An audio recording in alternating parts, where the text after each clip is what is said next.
Been great to have you in the course. How's everything coming along?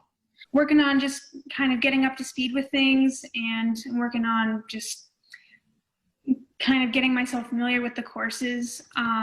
I have been doing a couple of practice tests here and there, just a couple of questions. So it's definitely a little bit different than what I'm used to. Usually I am just kind of reading out of a book on my own. So it's kind of nice to have the videos and to have you explaining things for sure. Fantastic. And what's your target test date? January.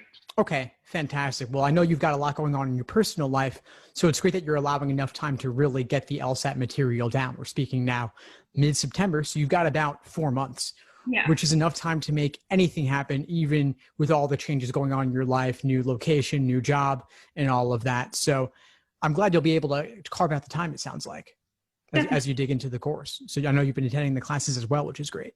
Yeah. So what would you say is the biggest challenge you're facing right now?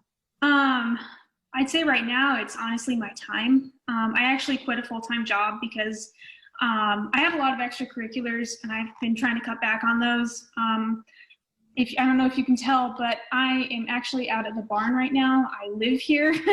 There's a house on property, and unfortunately the internet is out, so I'm using the barn Wi-Fi. But I work in the mornings, and then sometimes in the afternoons, and then evenings. So it's kind of spontaneous. So sometimes we have something come up, or I have to work somebody else's shift. But honestly, it's a lot easier than working a full-time job, because I'd work a 9 to 5, I'd come home, and I'd just be exhausted. So it's nice to be able to have a couple hours in the afternoon or the evening to work on my studying or to work on my extracurriculars, instead of having to cram it all in from 5 p.m. to 9:30 at night. So. Well, fantastic. Well, it's good that it sounds like you can kind of get away from most of the distractions and just buckle down and focus in there. Yeah. And having Wi-Fi in a barn, that's not something I would have expected, let alone for it to be better than the Wi-Fi in the house.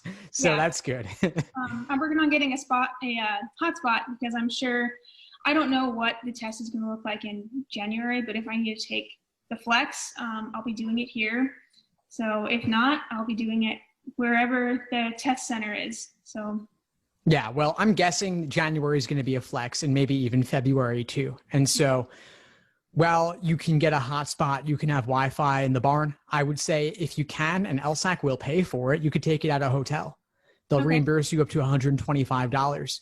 And the hotel internet, if you can get it plugged in, like with an Ethernet cable, that's probably better than what you would get with Wi-Fi or a hotspot. And if you're talking about like a mobile hotspot from your phone, like that's not even workable. Like you can't even try doing that. It's got to be like a real internet connection. And Wi-Fi can be spotty sometimes. If you want to be secure with it, I would just basically look up on like hotel.com or whatever, like for hotels that have good wired Ethernet in your area, and go for that specifically.